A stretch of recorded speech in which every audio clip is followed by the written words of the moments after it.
right now. And I think we are live. Ladies and gentlemen, welcome to this new broadcast with Leah. Hi, Leah. Catalina, happy pizza day. Oh my gosh. Any Happy excuse pizza. to eat pizza, right? Happy Pizza Day, everyone. And welcome to this spontaneous. Actually, we decided to do this like a couple of days ago. And we said, let's invite everyone we can to this amazing party that we're hosting today for you. So welcome everyone. All right. And I'm just retweeting it. So we'll just kind of kick off here. So I don't know about you, but I came prepared.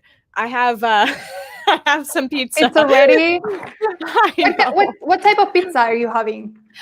Okay, so I didn't feel like making pizza or anything today. It was too crazy. So I just got like a slice of pepperoni pizza from like Whole Foods because they're like a little deli counter.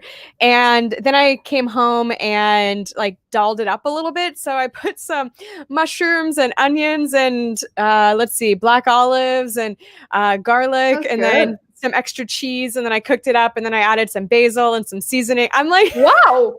How many things? You know, something that I have never tried, but it would be amazing. I've never put like avocados on top of a pizza. That would be really good. I don't know. For some reason, I'm rejecting that right now. It's like whenever people are putting ananas on top of the no banana. No, oh gosh, no. I know. So we thought pineapple. Yeah. Pineapple. I mean, pineapple. When people put pineapple on a pizza, I'm not that kind of person. No. Okay. I'm going to be a little controversial here. So it's not my favorite, and I only like it on Hawaiian pizza. Like, I would not put it on this pizza that I have right here. But for some reason, I don't mind Hawaiian pizza. Okay. Super delicate. No, but I think it's like damaging the pizza. I would eat pineapple with something else. I would not eat a pizza, but all right, everyone, we have 50 people live. We're waiting 50, almost 60 now. We're waiting for more people to join. We have amazing guests. You saw the list. We organized this like very spontaneously, like 2-3 days ago. We said let's aim high. Let's try to get big names. And we also have another YouTuber, Tom VAYS and Crypto Zombie, an amazing journalist. Rachel from Cointelegraph is also joining us today. So let's do an intro, Leah, for the people. I mean, maybe I can introduce myself very briefly. First of all, the reason I am wearing sunglasses is because I had a problem with my eye today. Seriously, pathetic. But I said, listen, I cannot cancel this event. So here I am, ladies and gentlemen. This is for you. This is the first of many just so you don't feel alone here. I know, right? This is the first of many events that we're going to host with Leah. We would also like to know from you, what kind of content would you like to see? Maybe we can have like events like this, inviting people, or maybe we can have educational content for you. Most of the crypto community are lacking the fundamentals, so maybe that is something that you would also be interested in. And so my name is Catalina Castro. I'm from Buenos Aires, Argentina. I am not new in the space. I have been here for many years. I have been focusing mainly in the Spanish-speaking community. I have been creating educational content about the fundamentals there. Now I said, let's go global. And I am back in my English channel, and I need to be more consistent. I will do so. And yeah, Leah is helping me with that. I also teach at the University of Nicosia, the first Spanish online course. And Tone is already here. But let's see. Then you can introduce yourself, Leah. After that, for all the people who don't know you, then you will introduce yourself. So that's for you guys to have an idea who I am. What my focus is in the market. I am here to stay, and it will be my pleasure to keep on providing educational value for you in English and meet you all in future conferences as well. So, okay, let's allow Tone to join. Perfect. Tone. Hello. Can you hear us? Why is this not connecting? Well, we can hear you, just so you know. Hello. He's very focused.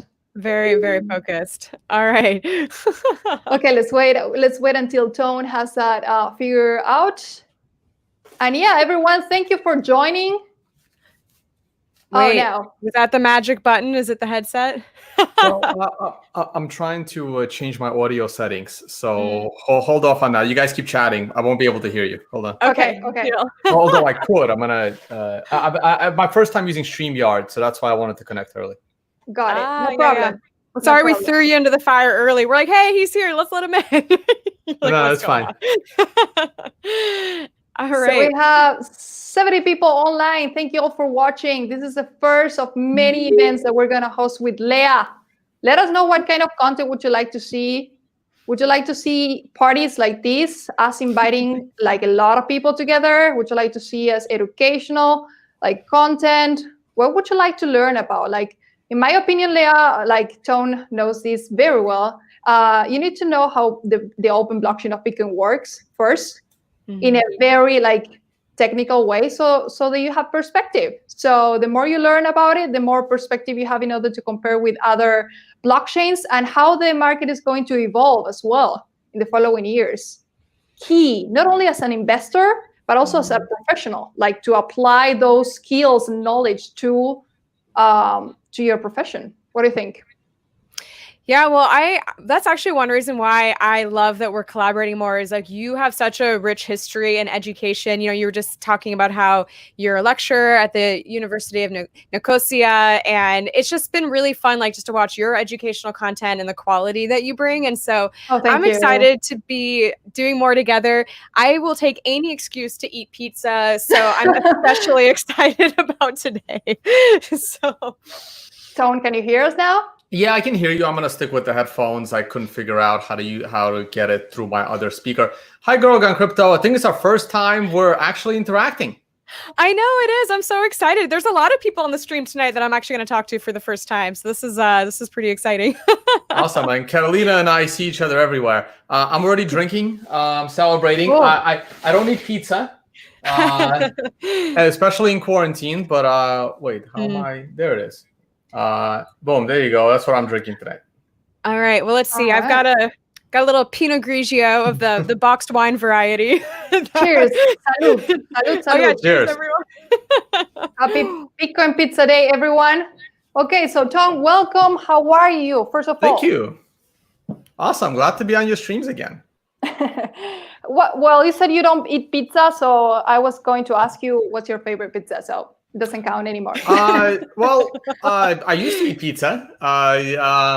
So my favorite pizza, basically the thinnest crust, bunch of cheese, and like all kinds of meat on top of it. Is usually the way I go.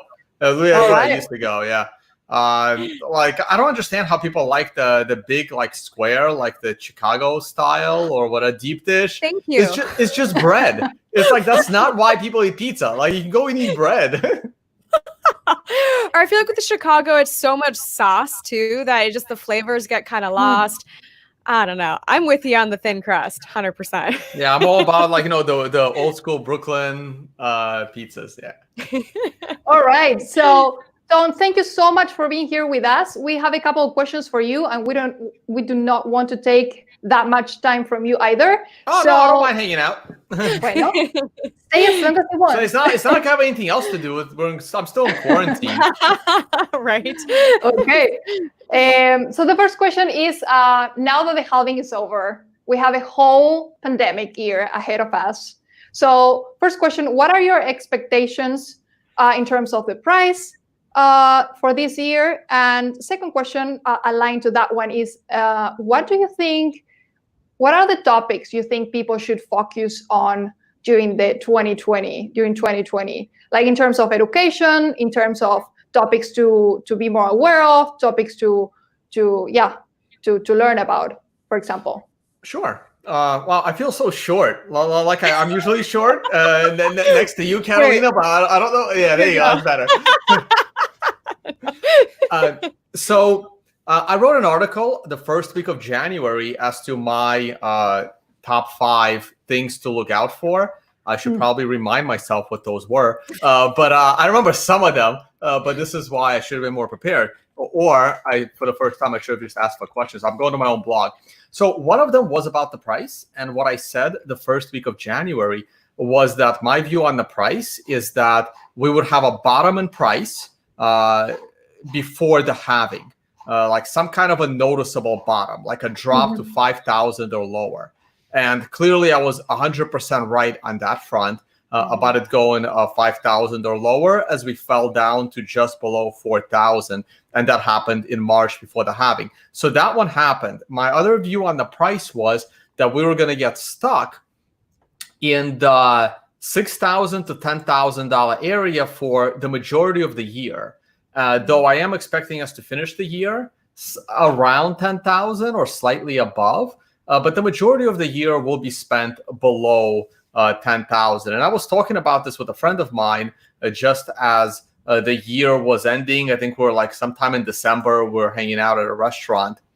And wow, okay, I can't find, I have too many tabs, so I can't find the StreamYard anymore. Story of my life. Oh, here it is. It has Found like a red button. Got it. Oh, sorry about that. Okay, here we go. So what happened was we were just hanging out, and I said this, and he said I was crazy. So we made a bet, and if Bitcoin closes above $10,000, 90 days this year, I lose the bet. So my view is that Bitcoin will just get stuck under 10,000. And we just saw it this week. We went just up to 10,000. There was one day when we closed at exactly 10,000. Still debatable who gets that day, and now we're starting to come down again. Now, the market did get spooked by some old coins being moved that clearly wasn't Satoshi, but so we'll see how that works out. So I still think the struggle is going to be there. I do think that the bull market has started, so that's pretty much a good thing. My other trends are Bitcoin will separate from altcoins. Bitcoin dominance will rise. Altcoins will fall relative to Bitcoin. They may pump every now and then. Some of them will pump. They always do. But Bitcoin will start to separate itself. Bitcoin hash rate is going to struggle a little bit, obviously, with the halving.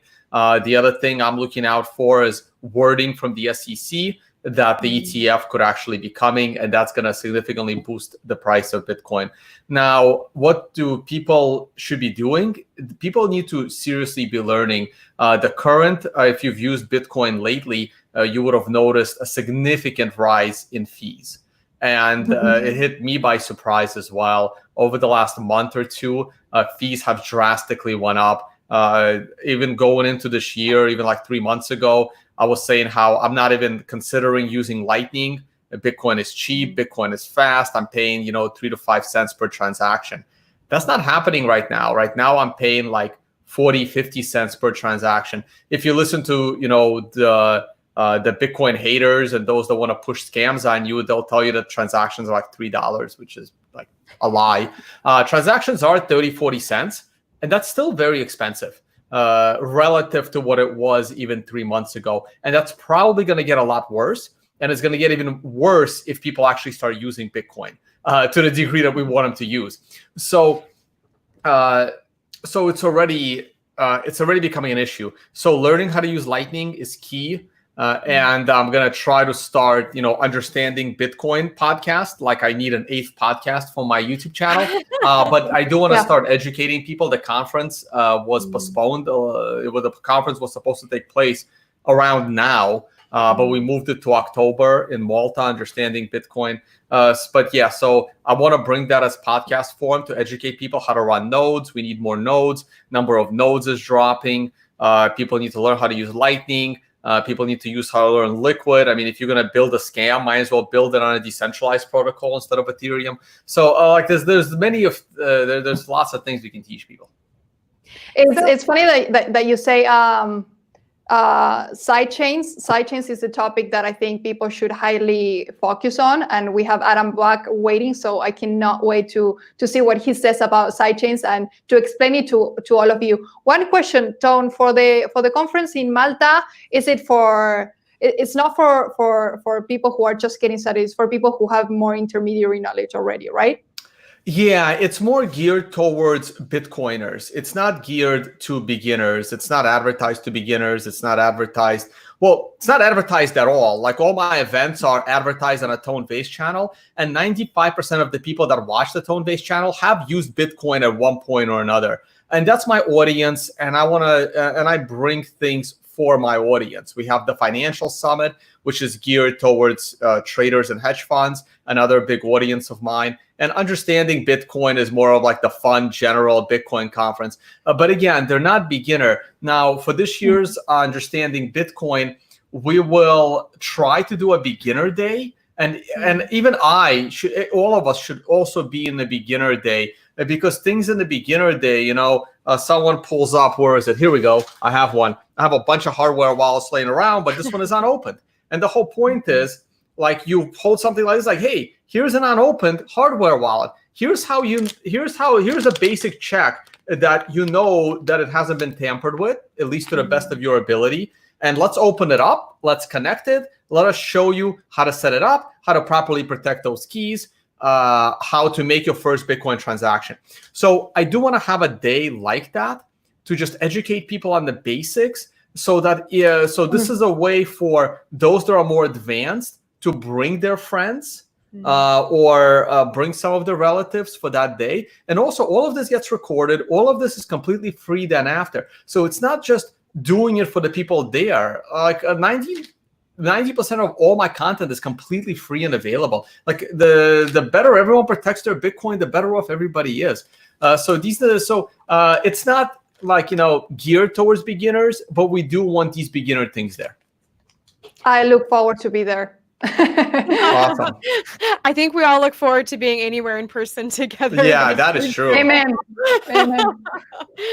So I have a question on something that you were just saying about how you're expecting there to be more of a separation between Bitcoin and altcoins and more of that Bitcoin dominance. Do you think that some of the factors are, a lot of people maybe got kind of burnt in the 2017, 2018 crash, and they're moving more towards Bitcoin? Or what are some of those factors that you think are going to play into that? I think that already happened. We witnessed that in the second half of 2019, where in the down market, Bitcoin dominance continued to grow. So that already happened. People that got burned are already out. What we're going to see going forward is the fact that Bitcoin would scale and the rest of them would not. So that's what we're going to see. We're also going to see a bigger regulatory hammer. Look, I'm not happy that the SEC went after Telegram, and we do have a law show. Again, speaking of endless podcasts on my YouTube channel. And during the law show, we focused a lot on the Telegram token that they pre-sold to investors. And I complain about all of these ICOs, all of these tokens all the time. And Telegram was the one that, like, if I had to list 1,000 worst scams in crypto, Telegram would not make the list. And that's the one that the SEC seriously went after. And they shut it down, like, completely. So if Telegram, with the resources of that creator, didn't have a chance, like, if the SEC wants to shut the rest down, if the SEC wanted to shut down Ethereum, it would be shut down tomorrow. Like, it's completely doable. EOS, all of them. So we haven't even seen that come down yet. And the way the SEC took down Telegram, and Telegram complied and didn't fight it, they can now use that court case to take down every single ICO that they haven't yet, fined, like an EOS or like Ethereum. For some crazy reason, they think it's decentralized, probably because they had terrible advisors that were Ethereum fans that told them that it was. But in any case, so the regulation can kill them as well. And people are going to realize that, and people are going to be more scared of that happening to them. So that's another reason why they're not going to go anywhere. Excellent, excellent. Well, Tone, thank you so much for being here. I think thank you. That was the idea, to have you, like, very briefly, and maybe another time we can discuss all this topic further. Have a great weekend, and we look forward to see you again very soon. Thank you. Who's up next? It's Peter McCormack and Adam Back. They are all both waiting to join. They're waiting. All right, get them in. I'll say hi, and then I'll disconnect. Sure. What's up, Tone? Peter, how are you, man? Here, and Adam. Hey, I'll cheers with you guys, and then I'm gonna give you the floor, and I'll head off. Yeah. Hello, Peter. Hello, Adam. Welcome. Bye, guys. Hello. Bye, Tom. Bye, Tone. Hi. Gracias. All right. That was really cool. So, Peter, thank you so much for being here. It's A okay. pleasure. It's a pleasure to meet you. I think we have not met before, and this is my friend Leah. Hello, Leah. Nice to finally meet you. I'm a big fan of your podcast. Listen to it quite a bit, so it's good to finally get to connect and talk. So. Are you the one who does all the singing? I do a little bit. I'm not that good, but you know. I think. Are we getting an have echo? I think I'm we have getting an an echo. echo. So, I think we should blame you, Adam. I think it's your fault. No, I'm just kidding. Let me. Yeah, I think it was Adam. Yeah. Sorry, They've Adam. muted you, Adam. You had an echo. All right. So before Leah, you jump into the first question for Peter. I will ask Peter, what is your favorite pizza? I like a ham and mushroom pizza with jalapenos. Oh, getting controversial. I like it when we Oh. judge people by the way how they eat the pizza. I will be back. Leah, go ahead and ask the first question. I need to charge my computer. I will be back. Perfect. So, Peter, one thing that I wanted to chat about, because I've been seeing it all over Twitter, and I just started listening to it today, was the episode of Defiance you did about the whole Monopoly thing, the money game cheaters edition. And it was so cool the way that you did that. I had this very like cinematic kind of experience to it. The fact that you had so many incredible guests on there, like Caitlin Long and Andreas, Earl Paul. So let's talk about that a little bit. What was your inspiration behind making that? Who do you hope sees it? And what do you hope some of their takeaways will be? Well, thank you. So I'm like just thinking career progression. I've done the podcast now for 2.5 years, and I started doing films at the start of this year. And the ultimate goal is to be a filmmaker. So like everything's just about stepping stones and like learning a craft. So I've been working on 2 audio documentaries in the background. I'm making one about a Bitcoin one, and then one about this band, The Ghost Inside, who had this bus crash in 2015 and didn't play for 4 years. So like in preparation for that, I was like, well, I'm going to do like some single episode documentaries. So it was just really that. And also the interview format for Defiance hasn't worked like the Bitcoin show. And I think the reason being is that it's the topics people care about more than the guest. In Bitcoin, they care about the guest. You get Adam back on, you're going to get 20,000 downloads, but like in Defiance, nobody knows the guest. So I started focusing on the topics, and it's worked. I mean, that's the fastest ever downloaded show I've released on Defiance. So very cool. Oh, wow. That's awesome. And I love that you brought this analogy of Monopoly into it, because I think that analogies are so key for people really starting to understand. And like, it actually, to me, it feels like something I would like send to my mom to be like, go learn about our monetary policy a little bit. Do send it to your mother. That was a last second change. So I had this thought about Monopoly, but it was very minor, just about 1 point. And then I Googled it, and I found out this thing about this story, this Lizzie Maggie, who had invented Monopoly, that I didn't even know about. Because I was just going to say like Mnuchin's like a Monopoly cheat. And then I ended up, it just kind of evolved. And then the last day I changed the whole script for the whole thing and based it all on Monopoly. So that was a last second change. Wow. Yeah. Wild. Is what it is. Well, hey, sometimes last minute stuff is what works, right? This was kind of this whole stream was a last minute idea. Catalina, you were like, let's do something for Pizza Day. I'm like, all right, here we are. Here we are. Sometimes spontaneous is better. Mm-hmm. Most of the time, we Latinos say that a lot. So pizza. So Peter, I have a question for you. Did you just call me pizza? I'm sorry. It's too much pizza today. It's too much, Pizza on the brain. overload about this. I actually, when I tweeted out the picture of my pizza, when I tweeted out the picture of my pizza, I put pizza. So I'll take it. That's fine. Gracias.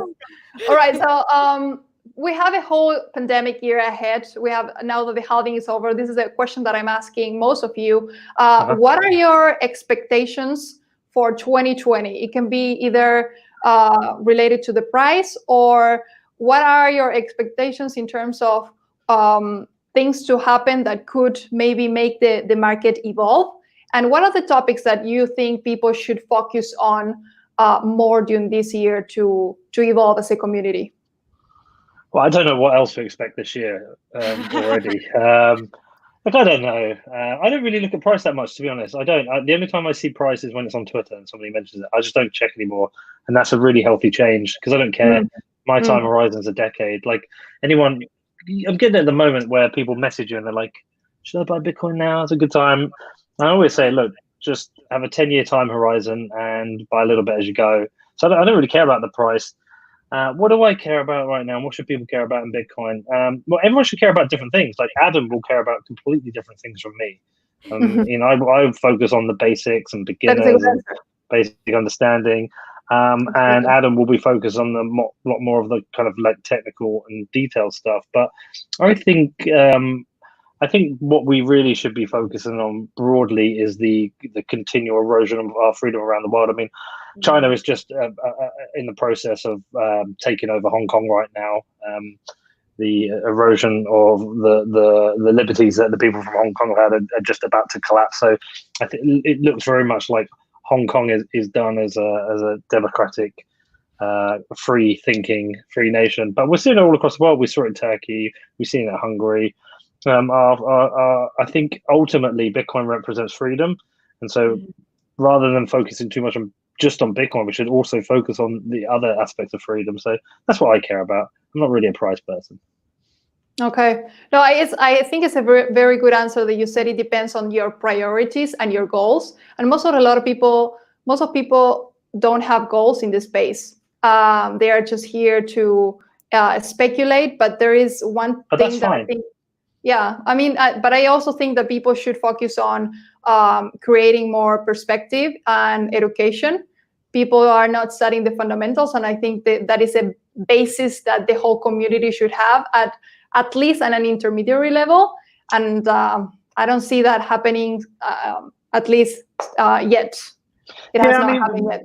Speculators are useful as well. Speculation is useful. I think people should just do whatever the fuck they want, really, as long as they're not harming others. You know, people should do whatever they want.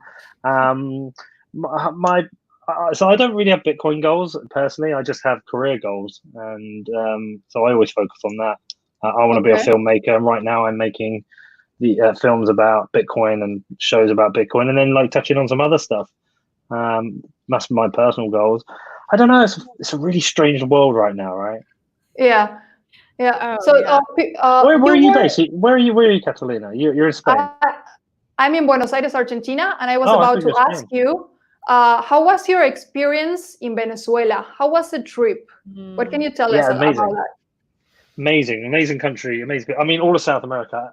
I actually started in Argentina because I flew into Buenos Aires before going to Montevideo in Uruguay. I loved whole of South America. I loved South American people. I loved food. I loved everything. So when I got to Venezuela, that was because I'd been to all of these amazing other countries. I went to a country that isn't free, but still just met amazing people. Had a great time. Felt very tense.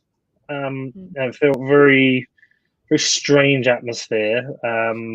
But I really liked it, and I'd hope to go back sometime with it being a free country, out of the grips of Maduro and his gangster regime. That's what I would hope. But I thought it was cool. Yeah, I think Venezuela is an extreme example of second place is Argentina. We are facing inflation, going to hyperinflation. Yeah, it's really bad. It's getting really bad. El Corralito. People are already talking about a possible Corralito happening. For the people who don't know what that is that basically that the banks close, steal your money, and steal your money without giving you any explanation.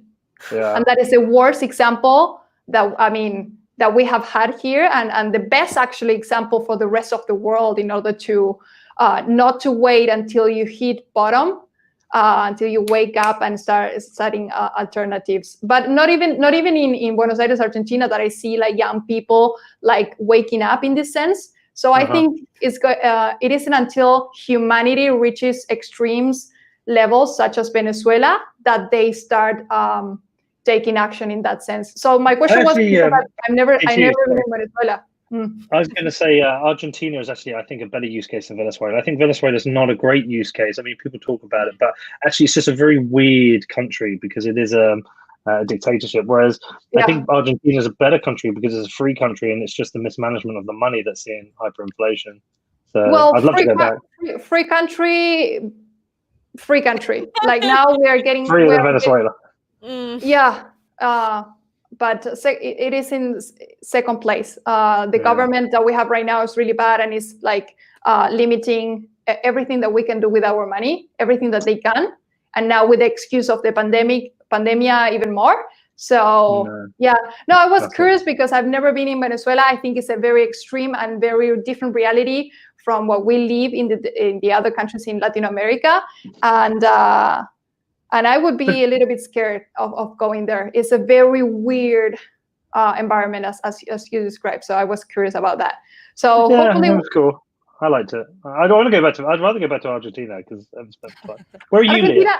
People, you should all come to Argentina. Leah, come to Argentina. Adam, come to Argentina. It's the best. I'd love to. I'm in the Seattle area, so actually, where they found those murder hornets, the nest is only a few miles from my house. So if you're in Seattle, do you know Alice in Chains? Oh yeah, of course. Yeah, That's my favorite band. I love it. Yeah, the Seattle '90s grunge scene is some of the best. Period of music. I mean, Nirvana, Pearl Jam, like it's all Soundgarden, Mudhoney.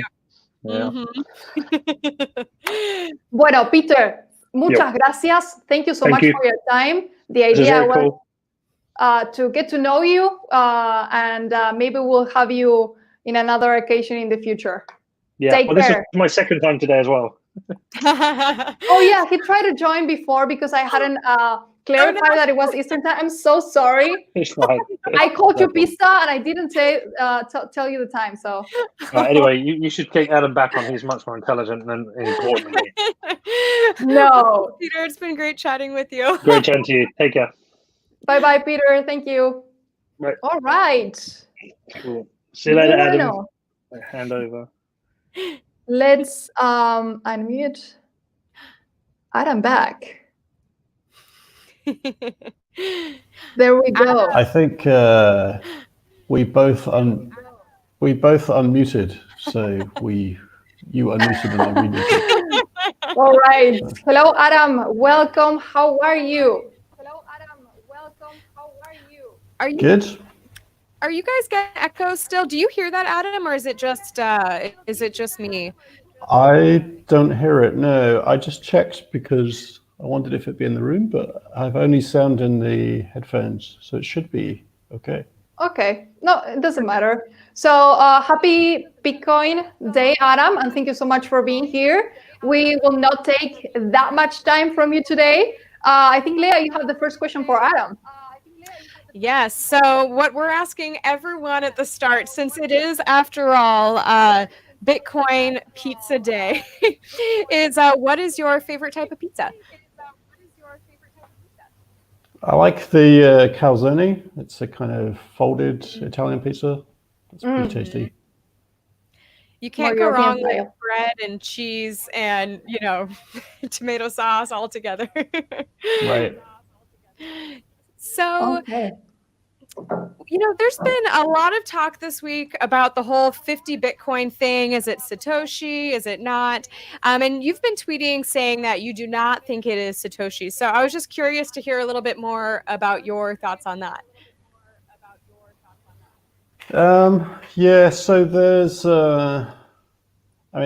speculation. So there's not really any particular proof about which coins would be Satoshis. The only real evidence is the block 9. There was a transaction that spent a coin mined in block 9, which was a kind of demo transaction that Satoshi paid to Hal Finney, and I think there are a couple more like that. But basically, there are a few transactions that people who were trying Bitcoin out very early before it had a price said, yeah, you know, they got this transaction. They'll be talking about it on a forum or something. So those ones we know. The rest are just people guessing. And of course, there is an assumption that early on there weren't many people mining. So maybe Satoshi was mining more than other people just to keep the network reliable and processing transactions. And there is something else which people took to be an indication, which is the somebody noticed there's a sort of counter in a block which increases as you try to search. You're just sort of trying blocks until you find one that's small enough, and then you publish it. So there's a counter that's increasing, and somebody noticed, this was Sergio Damian Lerner, that this counter is increasing in some blocks and not in others. So he's like, well, if it's increasing in this one and this one and this one, maybe those are mined by the same miner. And then, so that's one speculation. And another one on top of that is, well, maybe that was Satoshi's. And so there's a lot of ambiguity about it.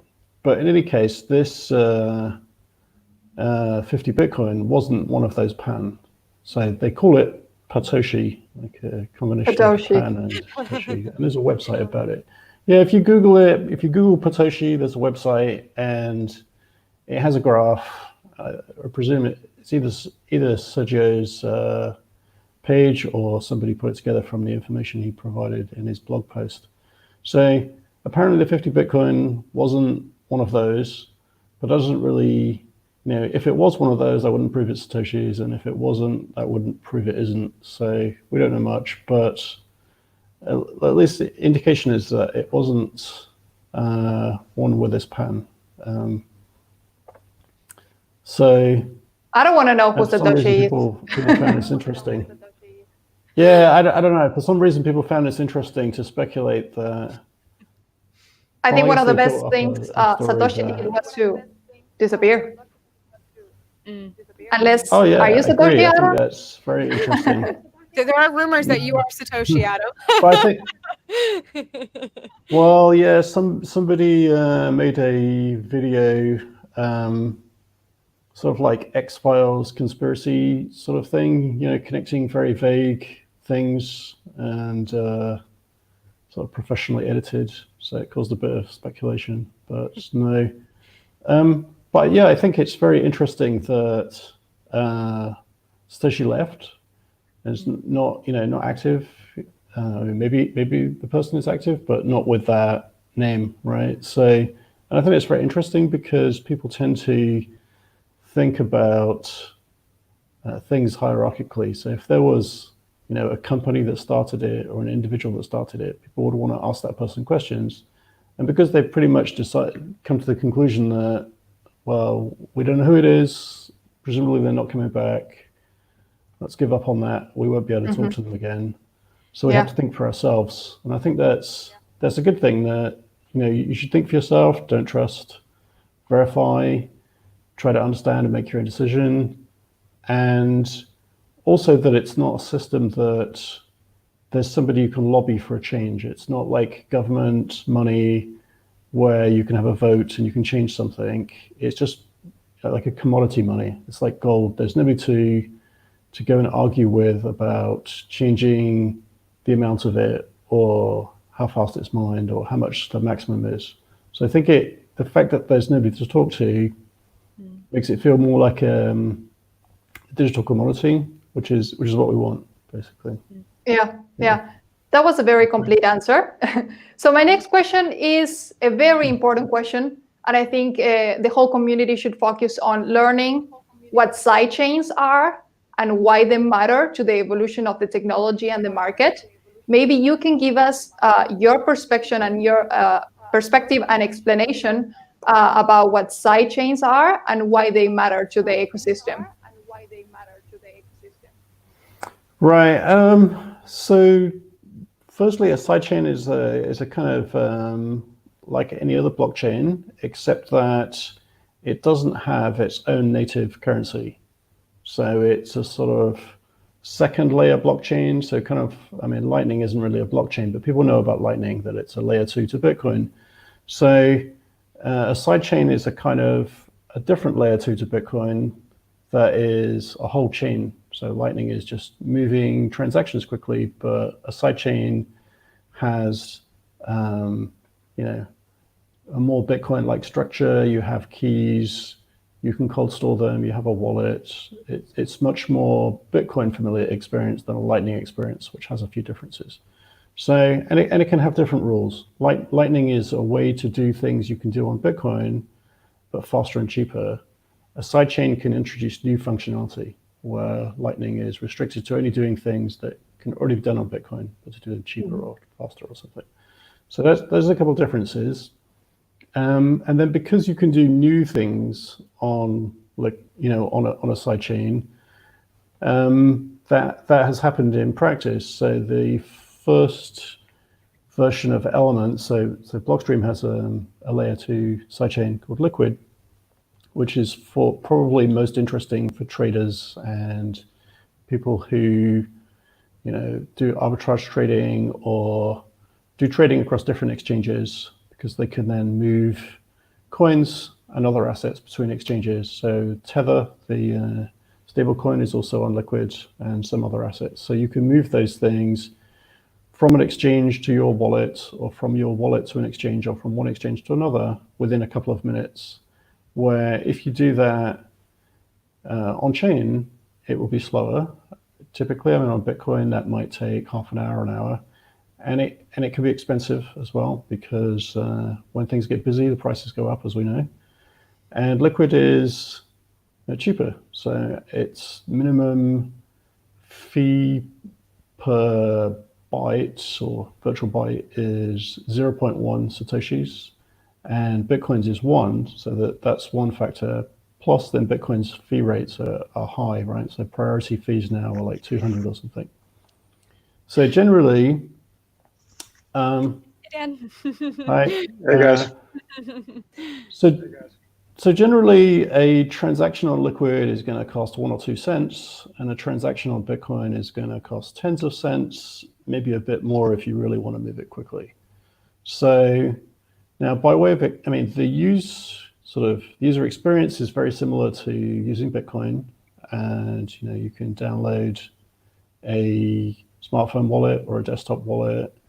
It works on a Ledger hardware wallet, and you cut and paste addresses. You can cold store the addresses. You know, you can write them down on a CryptoSteel or something. You can deposit on the exchange by pasting an address or withdraw and so forth. So everything feels similar, but it's just another chain with its own capacity.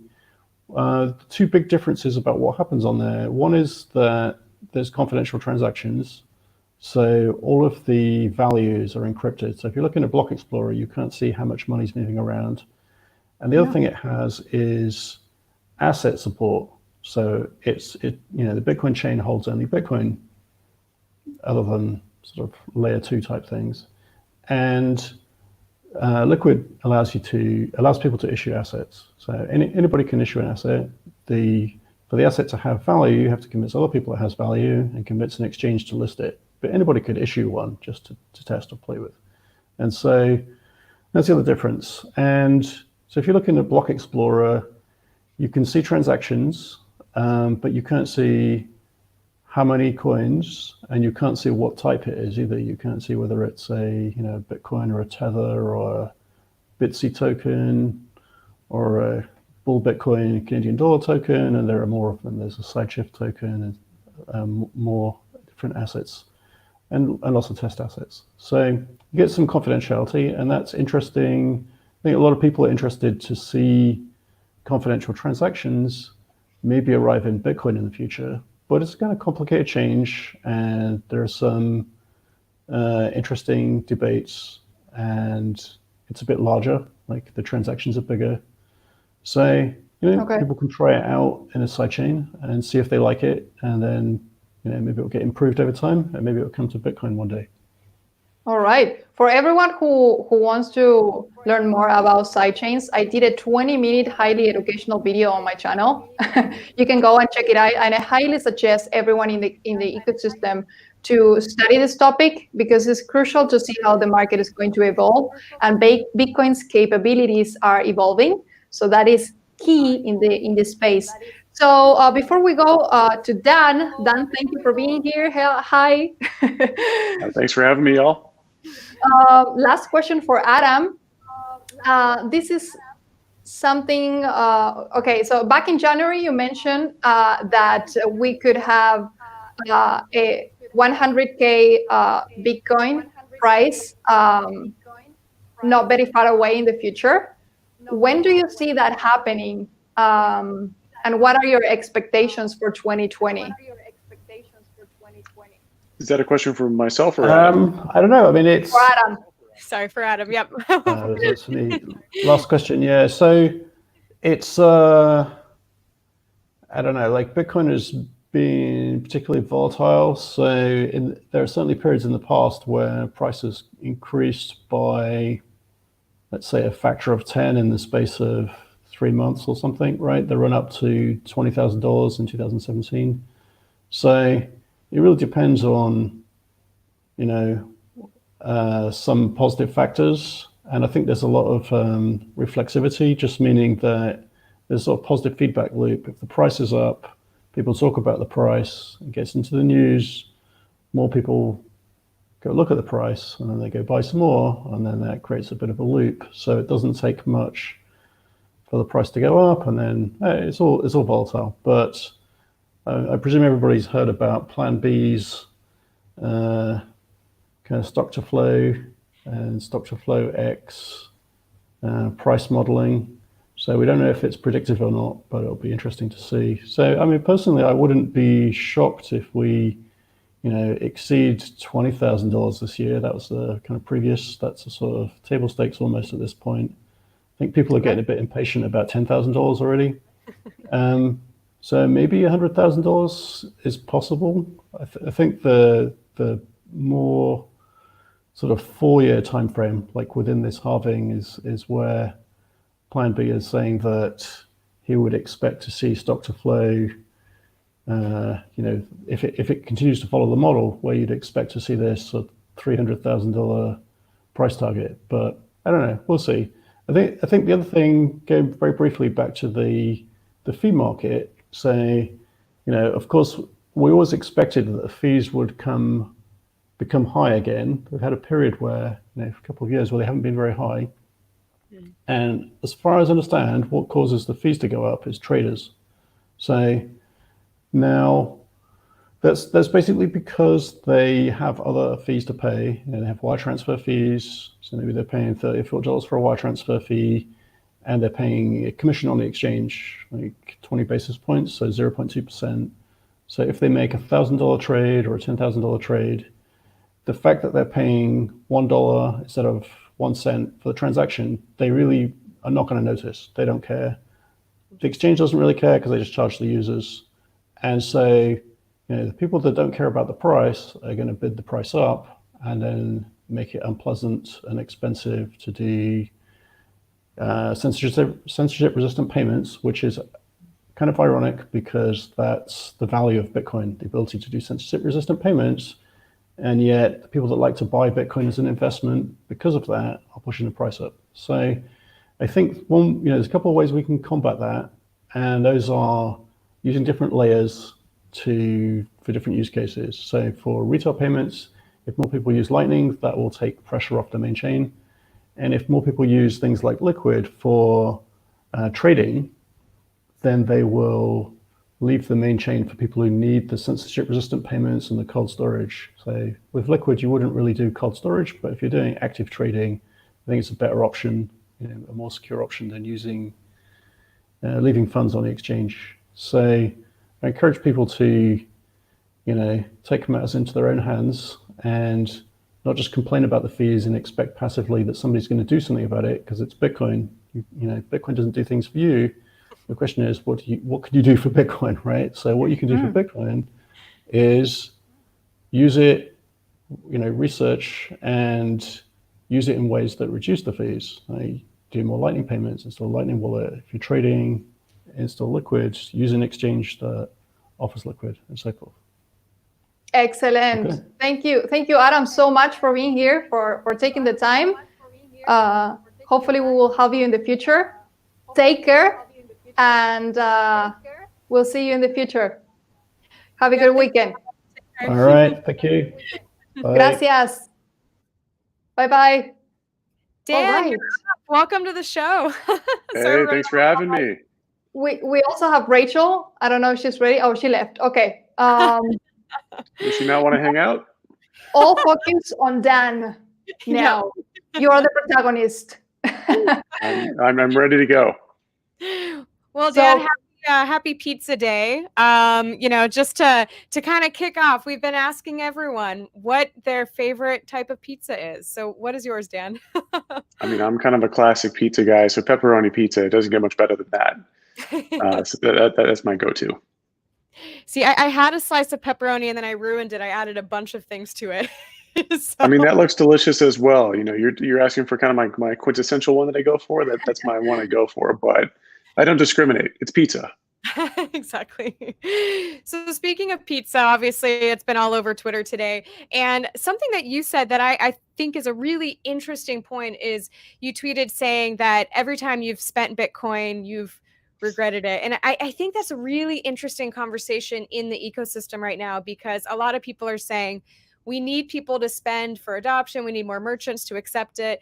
And so what is your kind of take on all of that and the importance of spending Bitcoin versus holding, hodling it like you were talking about? Yeah, so I've been in the space for 8 years. I'm working at my 5th crypto company. Hi, Rachel. Yeah. Hi, Rachel. Very briefly.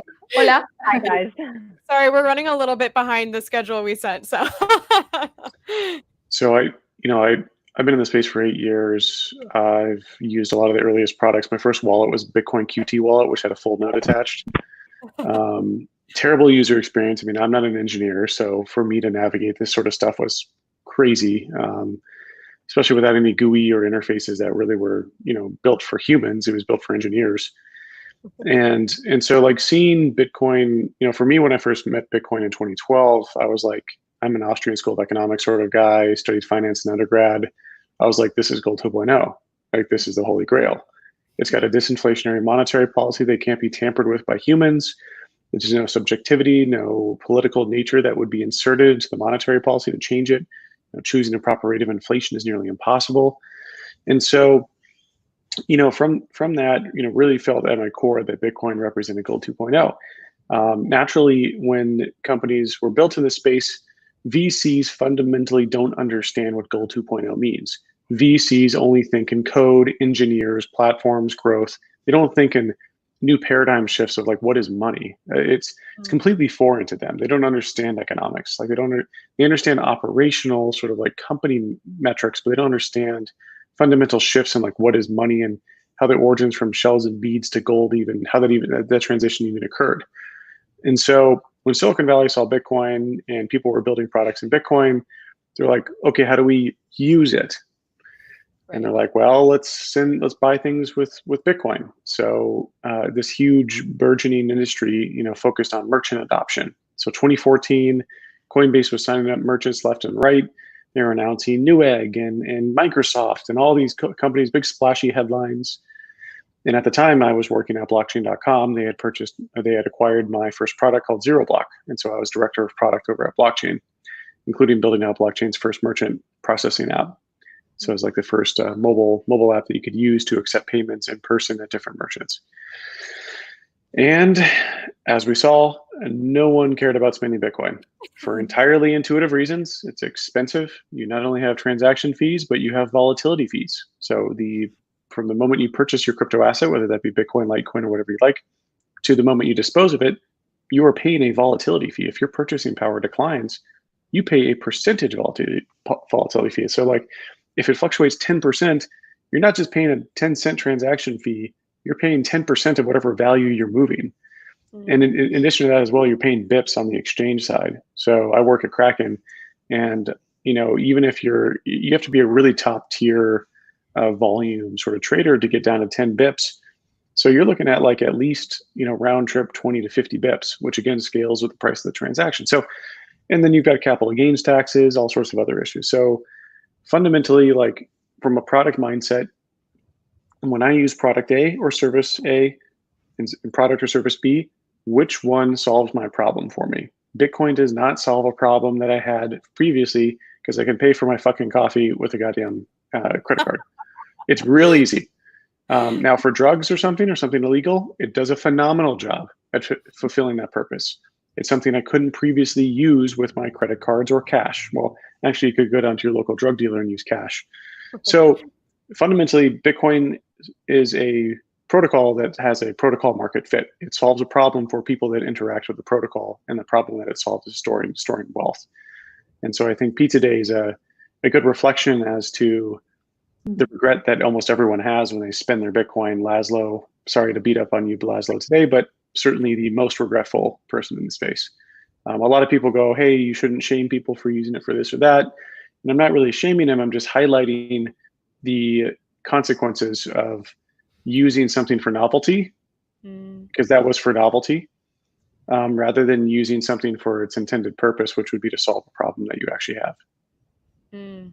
Okay. And a tweet that I thought was really interesting today that Andreas put out was, you know, how he spent 5 Bitcoin on a bag of coffee, you know, his crappy bag of coffee once. And he's like, you'll all have your Pizza Day moment. You just don't realize what it is yet. Yeah, it was kind of a subtle regret tweet by Andreas. And I really respect Andreas a lot. I worked with him at blockchain.com. Yeah, I mean, there's not one moment where I'm like, yeah, fuck yeah, that was worth $100,000. like a hamburger at Room 77 in Berlin, or alpaca socks, or Newegg equipment. Never once have I looked back and been like, oh, dude, that was amazing. That was so cool. There's that opportunity cost, right? Like you said, you're projecting out the potential future price, and yeah, it's an investment. Look, at this stage of every new money evolves and goes through different stages. This is the store of value stage. It will inherently not be used by merchants and consumers unless almost all of them hold it and have it and want to transact in it. So you have to have this stage of store of value where everyone owns it as a speculative sort of investment or a gold 2.0. And then let's say 50% of the population has it. Then you start to transition into that stage. So I'm not saying it'll never happen. It's just, this is premature. And that's where, I think that a lot of people go, well, what's wrong with having 2 different narratives? I've spent a bunch of time in growth roles at small crypto startups and at companies like Uber, where I've been growth product and growth marketing. And you can't go give someone 2 conflicting marketing messages. You can't be like, oh, by the way, an Uber is a place where, you can use an Uber to be transported, and it's also a place you can live in. You'd be like, what are you talking about? It's like, what are you trying to pitch me here? And so people don't understand that the payments narrative ultimately is damaging. It led to the Bitcoin civil war with Bcash. It led to tens of billions of dollars being misallocated in VC funding. And so, ultimately, I think it's like a net drag on the space. And that's why I feel so strongly about it. It's not like I'm dogmatic just because I feel that way. I've seen 8 years of wasted time. So, I feel like an old man. Yeah. I've been in the space for almost 3, and I don't know how we're going to end up, Leah, in 5 more years. I don't know. So you're gonna get some gray streaks in the hair. Or green or purple. Nice. Dan, we have 2 more topics that we would like to discuss with you. The first question is, we recently saw that you talked with Pump about the whale manipulation in the market.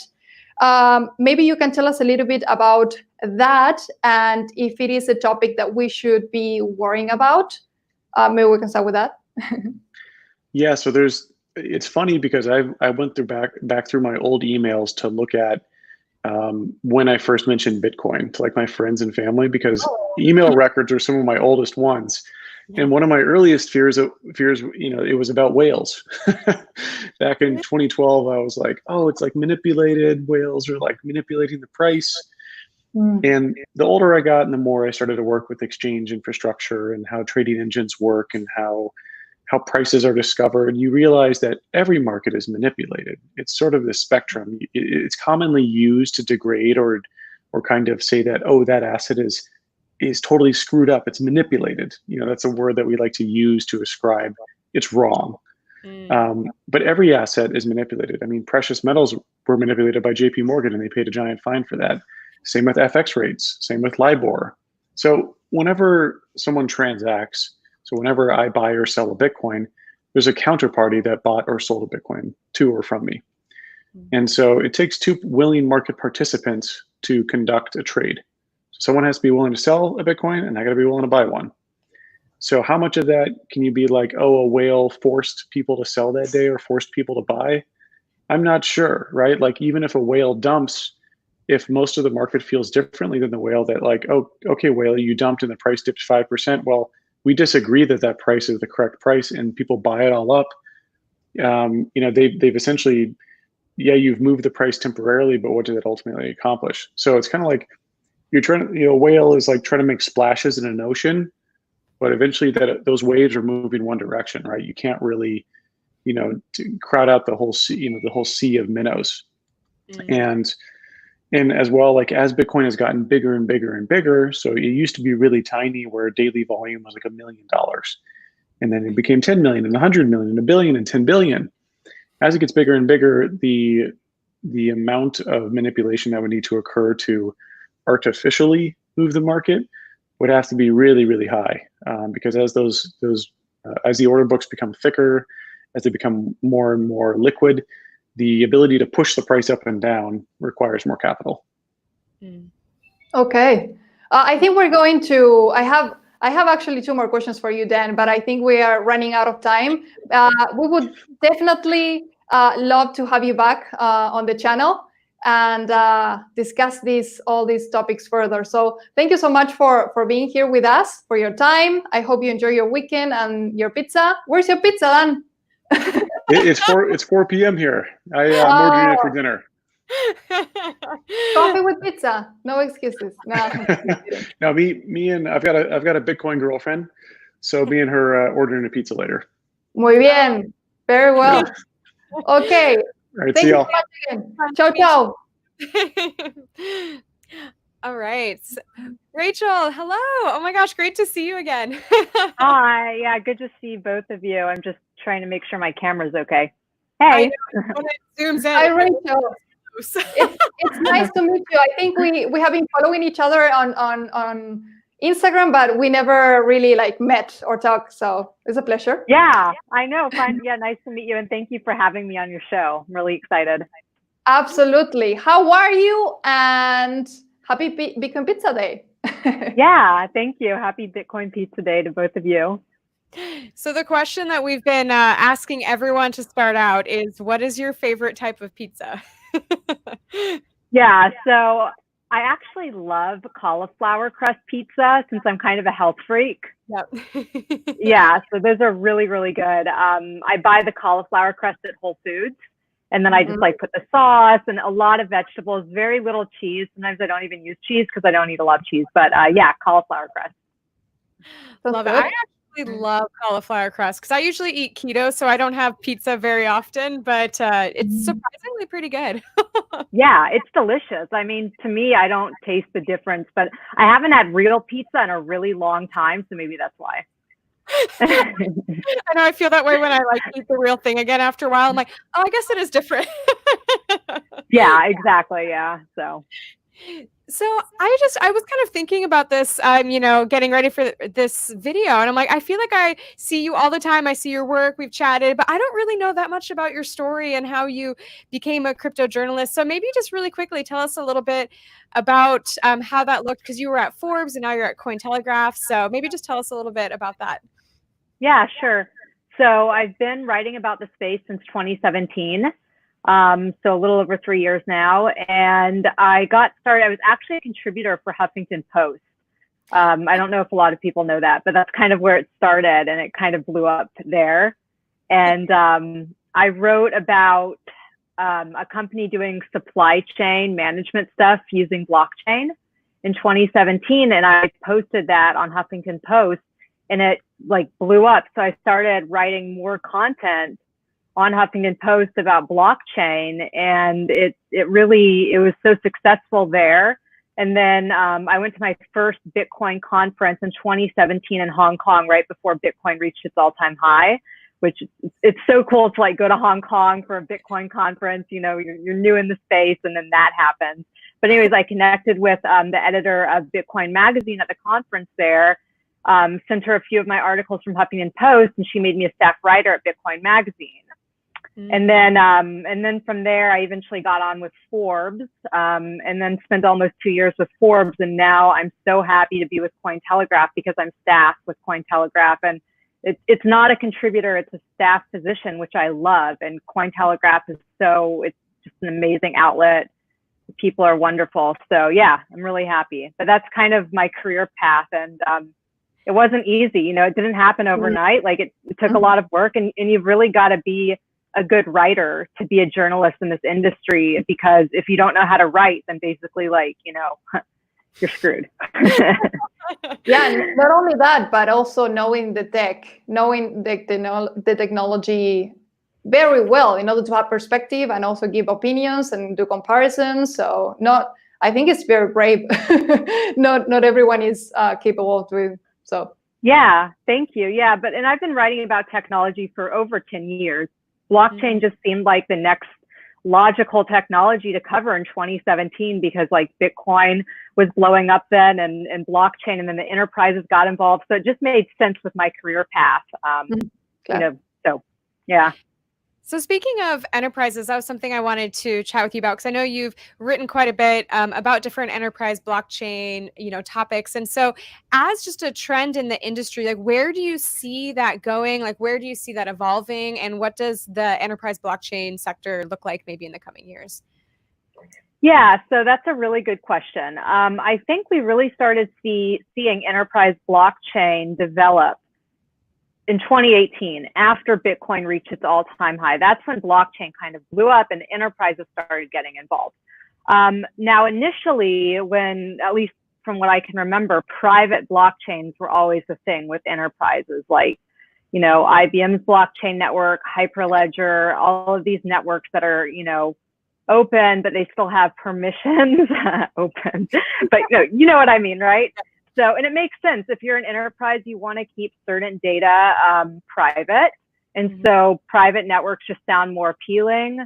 But I just recently wrote an article about private versus public networks. And we're seeing a lot of interest in enterprises shifting towards the public networks. Paul Brody, I got to speak with him. He's so interesting with Ernst & Young. He's a big supporter of public blockchains for enterprises. I know that Ernst & Young is working on the baseline protocol to, you know, solve scalability issues and all of that. But I mean, if you ask him, he's like, yeah, private networks for enterprises, that makes no sense whatsoever. It should be public. And I get it. Like, you know, but there are certain restrictions, I think, or at least certain challenges, not restrictions, certain challenges that we need to work out right now in order for enterprises to use public networks smoothly. But I mean, that's how it is with the private networks as well. It's a new technology. So but we are seeing the shift to public. VeChain, for instance, doing a really great job with that. So, and they're working with Walmart in China. So yeah, big enterprises are using public networks now. It's not just about the private enterprises. I'm the private network. Sorry, I can't speak today. I've been writing. Been writing all day, huh? I called Peter Pizza, just for you to have an idea of what's going on. Oh, yeah. Okay, good. That makes me feel, it's like I spend so much time writing and thinking in my head that when I actually have to socialize, which I don't really do anymore because it's quarantine, it's like I can't speak correctly. It's like words get all mixed up. I don't know if when we first started, I don't know if I said nice meeting me or nice meeting you. Anyways, whatever. My brain is like a little bit, you know, crazy. It's Friday also. So yeah, exactly. It really was funny. Catalina did call Peter Pizza, and he called it. He's like, "Did you just call me Pizza?" That's really funny. It could be like his new nickname. I was about to say Peter, and then I just had a pizza in front of me, and I don't know. My brain is like, I need to improve my English as well. So my next question, Rachel, is related to content creation. What do you think the whole market should create more content about, and why? What do you think we should focus? Even us, Leah and I, all content creators, where do you think we should focus more on? Yeah, I mean, so I mean, in my opinion, since I'm really big on blockchain, I think there's a lot of content out there in the space that's crypto related, which is great. I mean, obviously that's why we're here, Bitcoin and it's Pizza Day, right? But I think that blockchain is a really important technology. And a lot of the times when you speak to tech people, and I live in San Francisco, I live in the Bay Area, so I'm surrounded by these tech people. They're like, a lot of them are like, if they're not in the space, they're like, blockchain, that's not a real technology. I mean, you just need to use a database. Like, what's the point, right? So I think we need to create, how's it going? Good. But I think there needs to be more educational content out there around blockchain to prove that this is a real, usable, amazing technology. It's not just about crypto. It's about enterprises leveraging the technology mainly for supply chain management to track and trace goods. But I mean, it's awesome that you can see where your food comes from using the IBM Food Trust Network. I mean, I'm a health freak, like I said. I want to know where the cauliflower crust comes from in my cauliflower crust pizza. Like, where was the cauliflower grown? And blockchain can provide that information if you track and trace the cauliflower. So I think content that's related to blockchain needs to be out there. I also think that we need to make content more appealing to the younger generation also. I know like TikTok is huge right now, and I wanted to start making like educational blockchain and Bitcoin content on TikTok. You don't really see it on there. You see a bunch of, fitness stuff, which is cool, but we need to really engage with the younger generation because they're going to be the ones coming into this industry, and they don't need to know just about the price of Bitcoin. They also need to know about how this is going to affect a lot of the world. Yeah. Bitcoin blockchain applications is something that I am also aiming to cover in this channel. And with Bitcoin's capabilities also expanding, and the Bitcoin is technology that is constantly evolving, and people have a perspective that building on top of Bitcoin is not possible on a technical level. And this is something that we were talking with Adam Back about sidechains. I think sidechains can change the market and the technology and how we apply the technology, because blockchain applications, we need to talk about, okay, which blockchain are we talking about? Which blockchain are we using and why and for which purpose, right? So I think also that is something really good to keep in mind. And okay, so let's do it. Let's all jump into TikTok.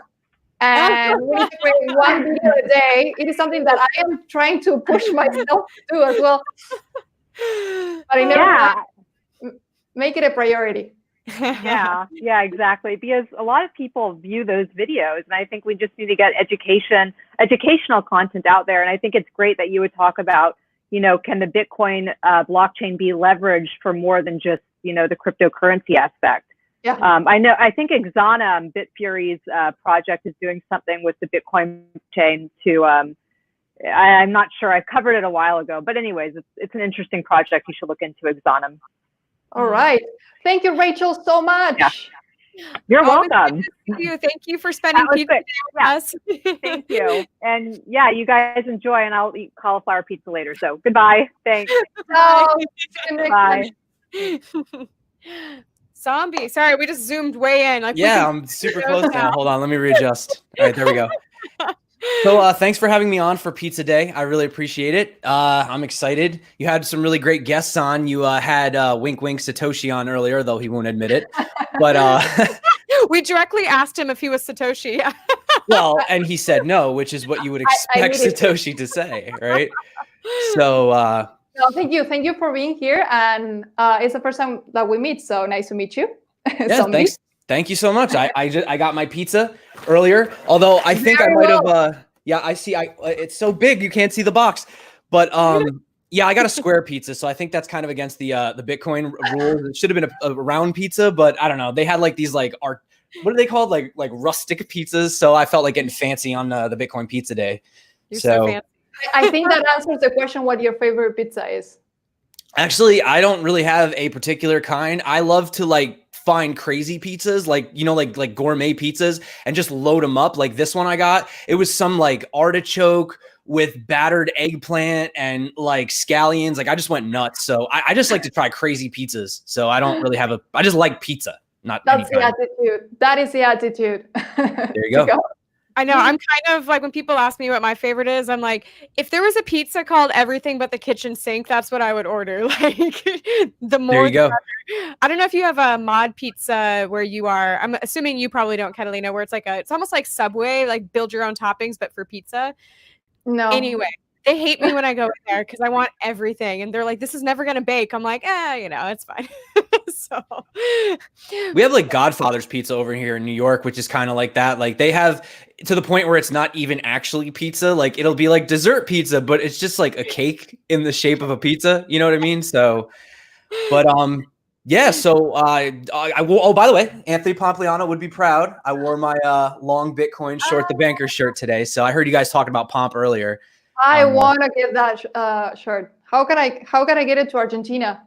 I think it's like limited. Like he just does like, it's just like the Bitcoin, like 21 million. Like he's only got like 21 shirts. He like mints them or something. I don't know. I don't know how it works, but yeah, I got like one of the last ones. So he'll probably run them again though. I'm sure. On the cool list. We'll have to, Catalina, we'll have to work on that. Maybe next run we'll be on the list. So Zombie, thank you so much for coming and closing out the show with us tonight. This has been really fun. We've been streaming, let's see, for an hour and 15 minutes so far, eating lots of pizza. I've got a glass of wine here. Nice. But one thing that I really was curious to ask you about, because I feel like Bitcoin price is a thing that people always are wanting to talk about. And you spend, so much of your time, you're religiously, on YouTube, helping to kind of track things and look at price and talk about price. So I'd love to hear your thoughts on, what the price action in the next year or two could look like. There's a lot of people saying that we might get a dip before the bull run. When is the bull run going to start? There's varying opinions. What are your thoughts on what we might see? Well, before I get into that real quick, I just want to make like a statement really quick before we talk about that. So there are a lot of different opinions on, price versus fundamentals. Mm-hmm. I start off with price because let's be honest, people love hearing price talk, but I always include fundamentals and news. I always try to split my videos half and half. But what I find personally is, like, for me, I would have never become obsessed with the tech of Bitcoin had the price not gone up. And I think a lot of people, they throw the term, oh, moon boy, this and that. But I kind of look at myself as almost like the gateway crypto drug, so to speak. Like, you go on Bitcoin, you come to look for the price action, but then once you're in there, then you find out what really interests you. Like, do I care about the tech, the freedom of, censorship resistance? Do I like trading? So I feel like crypto is such a wide array of people, and it does become tribal sometimes, but for me it really is that like wide spectrum. And like, I don't care if somebody like follows my channel and then after a week is like, Zombie, I'm done with you, I'm just watching tech with Catalina, that's all I care about is tech now. That's fine, but as long as you kind of got your foot in the door. And I actually think speculation is good for the space, because let's be honest, if the price was just going down and down and down and we were just holding it for our freedom, nobody would even care to look at it. So unfortunately, you do need to have that sort of like price action. Okay. So that's like, just want to get that out of the way. Now, as far as my price predictions, I really don't like to make predictions or like calls. I just show like what I look at is pretty much percentage. Like, what is the odds that we do this versus what is the odd that we do that, and I actually just want my video today was about how most people are on the wrong side of the trade. Like literally, when we were leading into the halving, everyone was bullish. We're going to the moon. Well, if everyone thinks we're going to go to the moon, we're not, you know what I'm saying? And there's so many people that are still in disbelief now. We've rallied 130% from, Black Thursday till now. So getting to your point, I know I'm not trying to avoid it, but I did have a $55,000 price target for the end of this year. And that was last year. But keep in mind, that was like before the global pandemic, it's totally different now. So this year, it really depends. I could see us actually going sideways. And I'm not kidding. I've drawn this on the chart. We may not break the all-time high this year. And I know that may discourage a lot of people. But I do believe that once we do have that breakout that we're looking for, and we finally do start putting in those highs, I think it's just going to be one of those blow off top moments personally. Like, it's just going to be where people are like, it's not going to go higher. The bears are calling for 3,000. Next thing you know, we're at 15,005. We break 20. And then all of a sudden we're at 50. You know what I'm saying? And then that's when like your mom, dad, everyone's going to be calling. And like, you could literally see, I'm not even kidding, like go to like 300,000 before having that 80% crash. You know what I'm saying? And then Bitcoin falls all the way back down to like 35K, and then, oh, it's a scam. It fell from, it went from 300,000 to 30K. This thing's a scam. It's like, well, that's just what Bitcoin does. So, I mean, long-term, I am a bull. Like for me, I don't care about the highs. Like, yeah, we went to 20K, we went to whatever. But if you look logarithmically at the lows, we are consistently putting in higher lows, higher lows, higher lows on the log scale. And that to me is bullish long-term. So, you know, buy the dip. I mean, people are like, what they don't realize is we've only been above $10,000 for like 5% of Bitcoin's history. So I don't think you understand what you're asking for when you're like, why can't it break 10K? You're asking for it to do something that it has only done for about 5% of its like 11-year history. You know what I'm saying? So like, give it a breather, guys, you know? And, but yeah, so that's kind of like what I'm thinking. But like I said, if we do break out, I could see like a $15,000, $16,000 Bitcoin by the end of this year, maybe, possibly. Could be higher, but I'm being very like conservative. Yeah. So. I think after 2020, we're all more scared and paranoid, like about what could happen in a year or in 8 months. Maybe next year we have zombies, crypto zombies. Maybe we have zombies or the aliens, and I don't know. You know, something you said that I actually think, I'm so glad you said it, and I think it's so important, is, you know, a lot of people kind of diss on the price, like, oh, why, you know, all these people are just caring about the price. And I do think that is important. Like, I had a similar experience when I first got into the space where, like, I you know, am more of the voluntary, libertarian, anarchist kind of mindset already. But what really kind of hooked me was that bull run in 2017, 2018. And that's when I was like, I am in. Like, and I was in before, but like really. And so I don't think it's wrong that people get hooked by the price at first. Cause then, like you said, then they go find tech with Catalina to, you know, learn more. It's a natural process.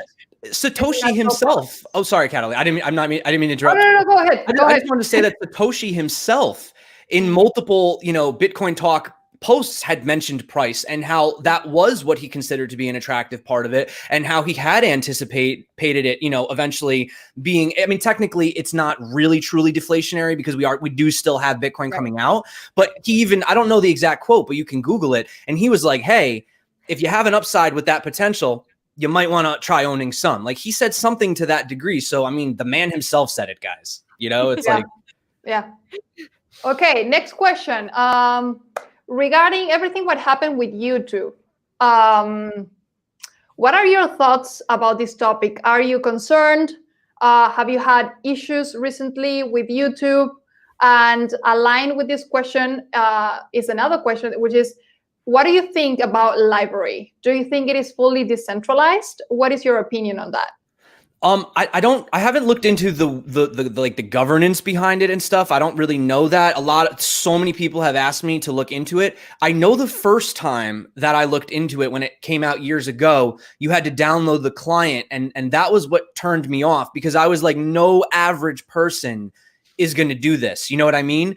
So there is that difficulty where you want to support a decentralized platform, but at the same time, nobody's using it. So I still have to have a centralized platform to at least show people the option, right? And I have looked into it recently, and it does look like it's a lot better now. Like, you can do it straight from just like any computer anywhere. You don't have to download anything. So I have definitely considered it. I probably should have done this like weeks ago when YouTube was really bad, but it's like every week it's like a different thing. Like, one week it's like, we're going to give YouTubers strikes. And then the next week it's like, okay, you're not going to get strikes. You're just going to get shadow banned. And then just today I have a clip of a guy trying to subscribe, and YouTube keeps unsubscribing people from channels. So wow. Yeah, there's like a lot of issues with it, but the problem is how do you bring the masses in? Because Google, like, the way that I look at it is, I just want people to just look at Bitcoin. Like I said, I don't care about having people like be long-term subscribers. It's great if you guys do want to support. I just want people to click and see an exciting video about Bitcoin and just take that step, you know, read a book, read a book, you know, like this book right here. Like, I don't care about like keeping subs. I just want people to just get involved. So for me, unfortunately, these centralized platforms, you know, YouTube is the #2 search engine after Google. So right now, that's where all the eyes still are. I mean, hopefully over time, we can get people to move to more decentralized things. But I remember I had tried a platform like a year ago. I think it was, I don't remember what it was. Was it BitChute? And I remember I got like 100 views or something. And I was just like, nobody uses this, like, you know, and it kind of discouraged me a little bit. But I guess that's the wrong attitude to have, though, because you know, you should put it out there and then have people make that decision, I guess. So what's your opinion on it? Do you guys use it? Or personally, I have not studied the tech in order to make my final conclusion, but I usually, when it comes to like choosing and on a technical level, I follow the people who really know about the tech, and the content creators that I know that they really know about the tech, have the same opinion about it, that it is not fully decentralized, or at least do not have a clear roadmap towards decentralization, because no protocol goes from centralized to decentralized in a short period of time. Even for Bitcoin, it took time to develop the decentralization level. So I'm not sure. I am not going to give my final word, but I need to do more study. I just get worried because, you know, even with, I mean, I haven't followed it as closely as some people, but I've been watching from the sidelines, the Hive's, you know, Steam It thing. Yeah. And I remember one of the things when I first started crypto, people were like, you need to post on Steam It. And I had one look at it and I was just like, this is just a bunch of whales upvoting their friends. And so that kind of, I was like, I'm too late to the party. And then now you're seeing like funds being held hostage. Like, so then I'm like, okay, so if it's not really truly decentralized, you know what I mean? Then is it even worth it? Because I don't know. It just seems like there's still a lot of bugs to work out. I mean, once there really is that platform, I'll jump right in. And I think library seems like it's sort of at the forefront right now. But it just seems kind of like to be on every platform all the time. It's a lot of extra effort, you know, to be uploading all my stuff to like, I mean, library does the automatic, but you know what I'm trying to say? Like there's like so many options, you know, you could do. So I feel like YouTube just has the biggest traction, unfortunately, with all the drawbacks that it has. So yeah, and I've been watching the whole Steam Hive thing very closely because I'm pretty involved in that community, and it has been very interesting to see just watch all of that. And so Hive is much more decentralized than Steam in certain areas. But yeah, it's just, and to your point though, like it's very time consuming. Like when I go to publish a YouTube video, I do try to use a bunch of these alternative platforms. I spend an hour and a half just publishing everything everywhere. You know what I mean? After all the videos done. And so it is kind of interesting. But one thing that I really wanted to like dive in a little bit more on the YouTube side and ask you about is, what can crypto content creators do? Like, why do you think that, like, what do you think is causing this? Are there certain things that are flagging, you know, kind of the algorithm? Like, what are your kind of general thoughts on what's causing this kind of crypto attacks? And is there anything that YouTube creators can do to help guard against it? There's been a lot of conspiracies about what it could be. Some of them make really great clickbait, you know, headlines, whatever. But I really think from looking at it genuinely, if YouTube honestly wanted to just totally ban crypto, they could do it. You know what I mean? They are not clearly banning it. I really think that this is because the AI or the algorithm is just oversensitive, because there's been a lot of, like, even right now, you guys are live streaming, you're taking a risk. I don't even live stream because the live streams are like, look at what happened with Ivan on Tech. I mean, he had to pretty much stop because there were so many, there still are scam live streams right now. And I think what happens is because they're short staffed on the human side, I think what it's doing is just like auto labeling anything, like a string of words or certain sentences, you know, or even just maybe having Bitcoin in the title puts you into a category. And then when the algo triggers it, you know, you were seeing videos get banned until a human could come in and go, oh no, you know what? This is okay. In the meantime, you know, it's like 8 hours go by and there's no crypto content. So I think right now it has a lot to do with a poor algorithm, and still, like, considering how small crypto, like, we think it's huge, but it's not. Like, crypto YouTube is so small. Like, you know, you're seeing guys like, you know, you talk about like beauty tutorials or gaming channels. Crypto, like, YouTube is not like, oh, we really got to like help out these little crypto YouTube. Like, we're so small right now, which is a good thing. That's room to grow. But I think it's really more of just an algorithm problem. And I think to try to, if you're a YouTube creator out there, I would say you're doing a live stream right now, all power to you, but be careful with the live streams. And just be very careful of the words you use. Like, I remember even if I was saying, like, for example, like, I don't want to say the word actually, but there were certain words that if I said them, my videos would get demonetized. And and like, they won't tell you, but I started figuring it out after a while. So now I almost like dumb down my videos, like, to very like explain like I'm a 5-year-old kind of talking so that I don't say these certain potential trigger words. Do you think live streams have a higher potential of being banned? Yeah, because okay. Well, when you go live, you come up at the top.